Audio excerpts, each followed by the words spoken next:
In the ruthless social hierarchy of university life, 19-year-old Jessica reigned as a queen. She was popular, stylish, and armed with a sharp, witty tongue that could build someone up or, more often, tear them down with a single devastating comment. Her power was consolidated in a secret, exclusive group chat with her inner circle, a digital Roman Colosseum where they would pass judgment on their lesser popular peers. For them, it was just harmless fun. For their targets, it was a gauntlet of quiet humiliation. Their latest target was Chloe, a sweet-natured 16-year-old girl from their old high school. Chloe was kind, a bit naive, and she looked up to Jessica with an innocent admiration. This vulnerability in Jessica's eyes made her the perfect subject for their cruel entertainment. The attack began when Chloe proudly posted a new photo on her public social media. It was an innocent picture of her in a new dress she had saved up for weeks to buy, a happy, hopeful smile on her face. Jessica saw the photo and, with the predatory instinct of a shark sensing blood, she screenshotted it. "Girls," she typed into the secret group chat, "prepare to be blessed." She opened a photo editing app and went to work. With a few cruel taps and swipes, she distorted Chloe's happy smile into a goofy grimace, added ridiculous clown emojis, and scrawled a vicious caption across the image. "Money can't buy taste, I guess." She hit send and watched with a thrill as her friends' laughing reactions and mocking comments began to flood the chat. It was a masterpiece of casual cruelty, and she was its celebrated artist. She was so absorbed in her digital victory that she left her laptop open on the living room coffee table when she went to get a snack. What she didn't know was that her younger brother, Tom, had seen the notification pop up on the screen. He was friends with Chloe's little brother and knew her to be a kind person. Curious, he glanced at the screen. He saw the cruelly altered photo of Chloe and the waterfall of mean-spirited comments. His stomach turned. This wasn't just teasing.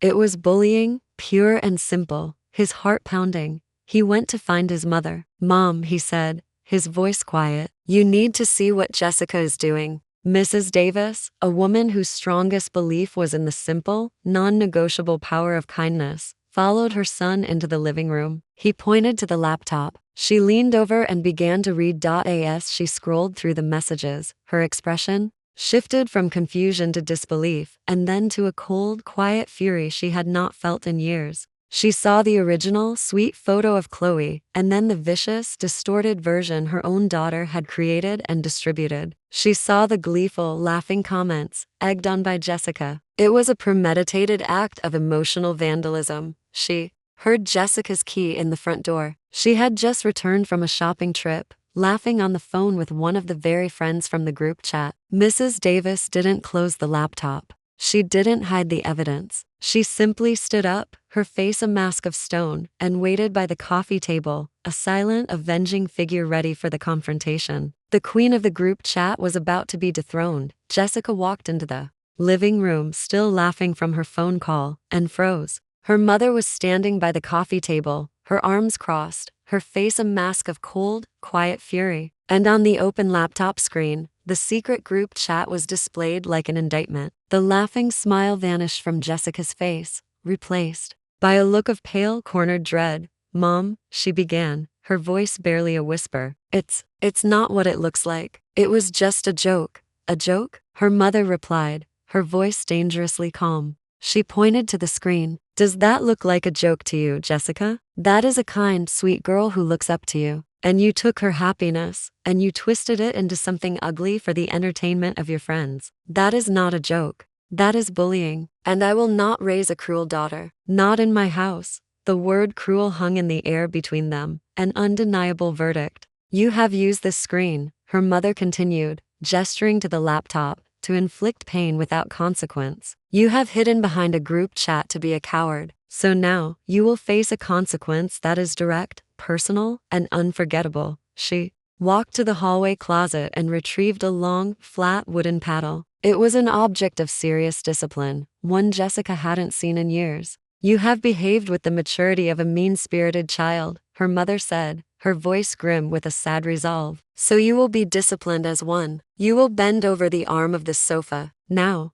Tears of pure humiliation streamed down Jessica's face. Her popular, powerful persona had been stripped away, leaving only a shamed daughter standing before her disappointed mother. She knew there was no escape. She did as she was told, the plush fabric of the sofa offering no comfort. The first strike of the paddle was a loud, shocking crack that echoed with the cruelty of her own words. She gasped, her body jerking with the sharp, fiery sting. That, her mother's voice said, firm and clear, is for the cruelty. Crack. The second blow was even harder, a powerful, humbling lesson. That is for the bullying. After a firm and memorable paddling that left Jessica sobbing with shame and regret, her mother stopped. Your punishment is not over, she said, her voice returning to its quiet authority. It has just begun. First, she made Jessica sit at the laptop. You will write a message to that entire group, she commanded. You will tell them that what you did was wrong, that it was pathetic, and that the bullying of Chloe stops now. Then, you will delete the photo and leave the group permanently. With trembling fingers, Jessica did as she was told. Next, her mother handed her the phone. Now, you will call Chloe, and you will apologize, sincerely and completely. The phone call was agonizing, Chloe's confused, hurt voice on the other end a fresh wave of guilt. When it was over, her mother laid out the final terms. Your phone and your laptop are mine for the next month. You are grounded, and you will write a 2,000-word essay on the real-world consequences of cyberbullying.